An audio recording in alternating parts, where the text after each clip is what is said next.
লক্ষ টাকা রুজি করেন, কিন্তু দেখা যায় তার বরকত নাই। আছে কি নাই? বরকত নাই। 1 লক্ষ টাকা আপনি রুজি করেছেন, বরকত নাই। কিভাবে বরকত নাই? লক্ষ টাকা তো রুজি করছেন, এখন দেখা যায় মাস দেখা যায় ছেলে অসুস্থ, মেয়ে অসুস্থ, এই সমস্যা সেই সমস্যা। তখন দেখা যায় 1 লক্ষ টাকা রুজি করার পরে মাস শেষে দেখা যায় আরো 10-20 হাজার টাকা ঋণ। যেটা বলেন ঠিক না বেঠিক? আর লক্ষ্য করে দেখান মাদ্রাসার যে সমস্ত আসাদারাম, মসজিদের যে সমস্ত ইমাম আর খতিবরা স্বল্প টাকায়, ওরা কিন্তু স্বল্প বেতনে ওরা থাকেন। যেটা বলে ঠিক না বেঠিক? বেতন কম, এই বেতনে কিন্তু ব্রেইনে ধরে নাই, এত কম বেতনে কিভাবে তাদের সংসার ওরা চালান?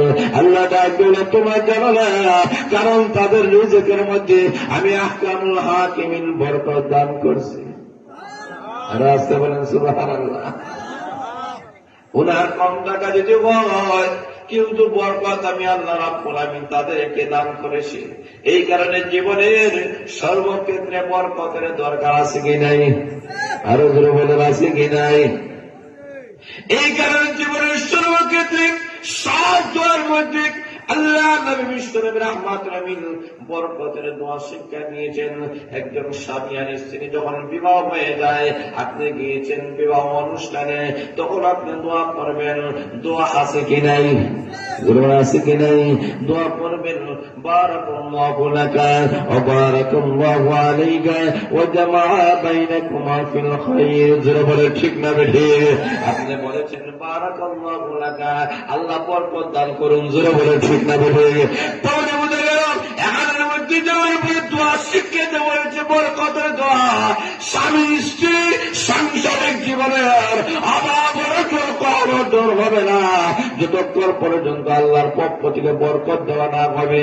এই কারণে স্বামী স্ত্রীর জন্য আপনারা আমরা যখন তারা অনুষ্ঠানে শরীক হব, এই দোয়াটি পড়ব, আল্লাহ তাদের মধ্যে তুমি বরকত দাও। জোরে বলেন সুবহানাল্লাহ। যদি আল্লাহ বরকত দিয়ে দেয়, এই স্বামী স্ত্রীর মধ্যে কোনো অভাব আর অনটন দেখা দিবে না। জোরে বলেন ঠিক না বেঠিক? তার বোঝা গেল জীবনের সর্বক্ষেত্রে বরকতের দোয়া আছে কি নাই? আরো জোরে বলা আছে কি নাই? আরো জোরে বলেন আল্লাহু আকবার। খানার মধ্যে বসলো বরকতের দোয়া, বিসমিল্লাহ ওয়া আলা বারাকাতিল্লাহ। আছে কি নাই? কেন দোয়া করবেন? তার কারণ হলো বরকত। খাবারে পেট ভরে না, যদি আল্লাহ বরকত দিয়ে দেয় পেট ভরে দেয়। কথা বলে ঠিক না বেঠিক? তাহলে বোঝা গেল আল্লাহ নবী রাহমাতুল আলামিন ঘোষণা করেছেন, অনেক মানুষ কোন খানা খায়, কিন্তু অধিক খাবার খায়, খাওয়ার পরে তার পেটটা ভরে না। কেন ভরে না? কারণ মিষ্টানি তার সাথে শরীক হয়ে যায়। যারা বলেন ঠিক না বেঠিক? কারণ খাওয়ার শুরুতে দোয়া নাই, শেষেও কোন দোয়া নেই। আল্লাহ নবী বিশ্বনবী রাহমাতুল আলামিন ঘোষণা করেছেন, আপনি যখন খাবারের মধ্যে বসবেন তখন দোয়া করবেন বিসমিল্লাহ ওয়া আলা বারাকাতিল্লাহ। যারা বলেন ঠিক না বেঠিক? এই দোয়া পড়ে আপনি যদি একটা খেজুর খান, সামান্য যদি আপনি পানি পান করেন, ওই পানির মধ্যে মহান আল্লাহ বরকত দান করে দিবি। এই কারণে লক্ষ্য করে দেখেন, বরকত এমন একটা জিনিস, যে জিনিস ক্যালকুলেটরের মাধ্যমে ধরবে না, ব্রেইনের মাধ্যমে ধরবে। কোন মানুষকে যুক্তি প্রমাণের মাধ্যমে বরকত দেখানো কখনো সম্ভব হয় না। যারা বলেন ঠিক না বেঠিক? আল্লাহ নবী বিশ্বনবী রাহমাতুল আলামিন আমাদের সামনে অনেক নজির দেখায় গিয়েছেন। আল্লাহ নবী বিশ্বনবী রাহমাতুল আলামিনের কাছে হাদিয়া চলে এসেছেন সামান্য দুধ। ওই দুধ রাসূলের কাছে হাদিয়া চলে আসলো। আবু হুরায়রা রাদিয়াল্লাহু তাআলা বলেন, আল্লাহ রাসূল বলেন, আবু হুরায়রা, ওই যে আসহাবে সুফা দেখা যায় তাদের কাছে দুধ বন্টন করো। আবু হুরায়রা রাদিয়াল্লাহু তাআলা বলেন, আমার মনে মনে ইচ্ছা ছিল দুধটা আমি একাই পান করব, কারণ সামান্য দুধ আমি খাইলেই তো শেষ হয়ে যাবে। জোরে বলেন ঠিক না বেঠিক?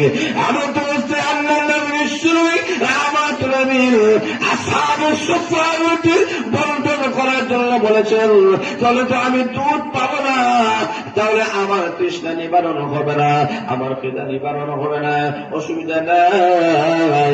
আল্লাহ নবী যেহেতু আদেশ করেছেন, আদেশটা আমি পালন করি। আল্লাহ নবী যখন বলেছেন, রাসূলের আদেশ তো পালন করতে হয়। যেটা বলে ঠিক না বেঠি? আল্লাহ নবী রাহমাতুল হুকুম পালন করতে গিয়ে আবু হুরায়রা রাদিয়াল্লাহু তাআলা দুধ দেওয়া শুরু করেছেন। একজন একজন করে সাহাবা একরামদেরকে দুধ দিতেছেন, আর মনে মনে ভাবতেছেন আমার ভাগ্যে তো কোনো অংশ পড়বে না।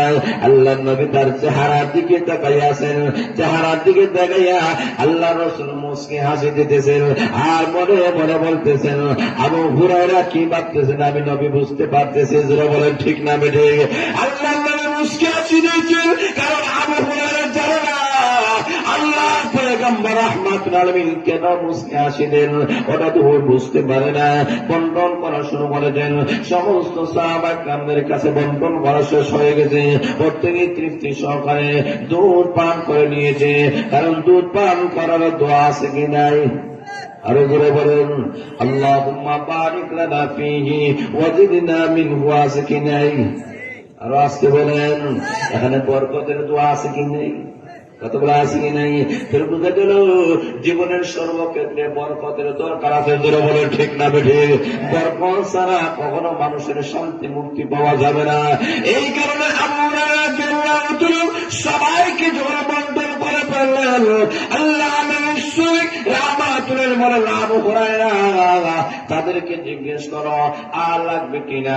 আবু হুরায়রা রাদিয়াল্লাহু তাআলা জিজ্ঞেস করেন, ওরে নবীর সাহাবা একরাম আর দেওয়া লাগবে কিনা?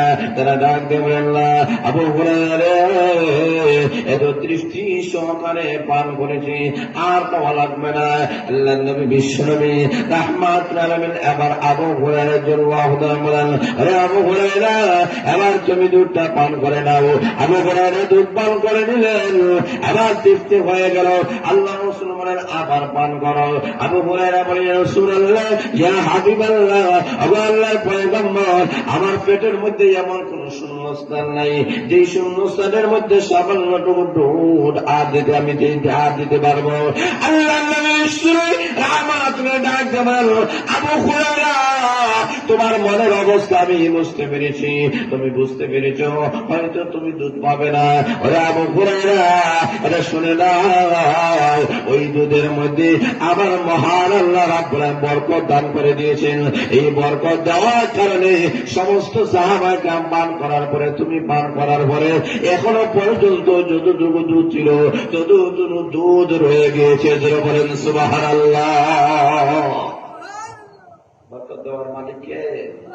বলিষ্ঠ আওয়াজ করে রাখে। আল্লাহ যদি বরকত না দেন তাকে বেইনে ধরে সামান্যটুকু দুধ, মনে হলে এক কাপ পরিমাণ দুধ কতজন দেওয়া না, কতজন খাইবে, তাকে বেইনে ধরে আল্লাহ বলে মাশাআল্লাহ ফরিদ লন্ডনী সাহেব, মাশাআল্লাহ বিশিষ্ট লন্ডন প্রবাসী জনাব ফরিদ লন্ডনী সাহেব মাদ্রাসায় 10,000 টাকা দেবেন। নারে দেখবে আর আসতে বলেন, জোরে বলেন আল্লাহু আকবার, নারে তাকবীর, দিন ইসলাম। আল্লাহ কবুল মঞ্জুর ফরমাদার মানে বরকত দিয়ে দাও।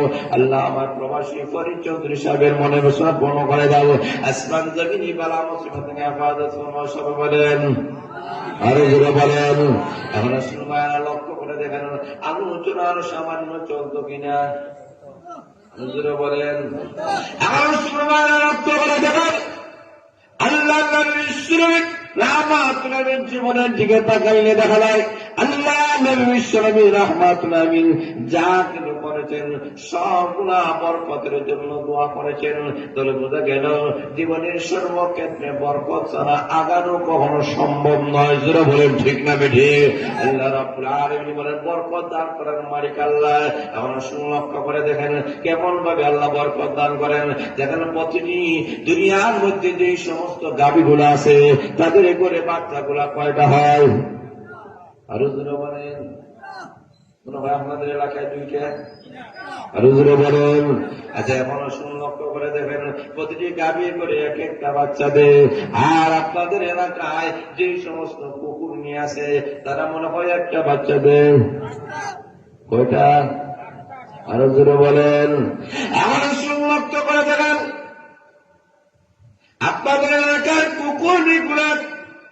অনেক বাচ্চাগুলো দেয়, কিন্তু টাকা দেওয়া নেওয়া অনেক বাচ্চা নেওয়ার পরে ওই বাচ্চাগুলা কিন্তু বাঁচে না। জুড়ে বলেন ঠিক না বেশি? শেষ হয়ে যায়, সংখ্যা বেশি কিন্তু বরকত নাই। জুড়ে বলেন ঠিক না বেশি? আর লক্ষ্য করে দেখেন, গাভীর গরু যে বাচ্চা হলো বছরে একটা হলো, আর কুরবানির সিজন যখন চলে আসলো, মুসলমান জাতি নাই একটা দুইটা নয়, অসংখ্য অগণিত সার গাভী গরু আর সবগুলা জবাই করে ফেলে। কিন্তু আজ পর্যন্ত কেউ বলে নাই যে আমরা আগামী বছর কুরবানি দিব, বাজারে গরু পাওয়া যাচ্ছে না। এমন নিদান আইসেনি, করুণা আইসেনি, গরুর হয়ে করুণা আইসে আর হওয়া যায় না। জোরে বলেন বরকত দেওয়ার মালিক কে? জোরে বলে রাখে আল্লাহ রাব্বুল আলামিন ডাক দিয়ে বলেন, ও দুনিয়ার মানুষেরা, জীবনের সর্বক্ষেত্রে আমি আল্লাহ যদি বরকত না করি, আসমান আর জমিনে তোমরা টিকে থাকতে পারবে না। জোরে বলে ঠিক না ঠিক? এই কারণে আল্লাহ বলেন, ও দুনিয়ার মানুষেরা, তোমরা যে একটা গুণের অধিকারী হতে পারো, সেই গুণটা হারো। তোমরা যে মুখ থেকে হতে পারো, সত্যিকার যদি আল্লাহকে ভয় করতে পারো, এক খোদাকে যদি ভয় করো, পৃথিবীর কোন তো সাকুর তাকুরের শব্দগুলো তোমাদেরকে ভয় করবে না। তোমাদের কাছে কখনো তারা কখনো তোমাদেরকে পরাস্ত করতে পারবে না। এক আল্লাহকে যদি তোমরা ভয় করতে পারো, আমি আল্লাহ ঘোষণা করলাম, আসমান আর জমিনের যত বারকাত গুলো আছে, সকল বারকাতের দরজা গুলা আমি আল্লাহ কুদরতি ভাবে করে দেবো। তোরা বলেন সুবহানাল্লাহ। আর বরকত ছাড়া চলা সম্ভব? জীবনের সর্বক্ষেত্রে বরকত লাগবে, বরকত ছাড়া কখনো সম্ভব হয় না। এই কারণে আমরা মাদ্রাসায় আসা করে কিছু টাকা পয়সা দেওয়া হয়, একটু দোয়া করবেন যেন বরকত হয়। যেন বলে ঠিক না বেটি? এখানে দোকান উদ্বোধন করতে গিয়া হুজুরদেরকে নিয়া, তখন ওরা দোয়া করে, হুজুর দোয়া করেন আমার বেশ সম্মুচিত বরকত হয়। একজন চাকরিজীবী মানুষ যখন চাকরি করেন, প্রথম টাকা মাদ্রাসা মসজিদে দেওয়ার পরে বলেন, হুজুর একটু দোয়া করেন আমার চাকরি যেন প্রমোশন হয়, বরকত হয়। যেন বলে ঠিক না বেটি? প্রত্যেকটা মানুষের বরকতের দরকার আছে। বরকত ছাড়া মানুষ কখনো আগাইতে পারবে না। বরকত অত্যধিক জরুরি, অত্যধিক ফজিলতপূর্ণ। বরকত ছাড়া মানুষের জীবনের উন্নতি হতে পারে না। আর যাদের বরকতে আল্লাহ ভরপুর করে দিয়েছে, আল্লাহ রাব্বুল আলামিন বলেন, তাদের সংখ্যা বেশি যদি না হয়, আল্লাহ তাদেরকে সুখী, শান্তি এবং সমৃদ্ধ জিন্দেগি আল্লাহ দান করেন। জোরে বলেন সুবহানাল্লাহ। এজন্য আসল মায়াত্ম করে দেখেন, আল্লাহ রাহমাতুল আলামিনের জিন্দেগির দিকে তাকায় দেখেন, আল্লাহ নবী বিশ্বনবী রাহমাতুল আলামিনের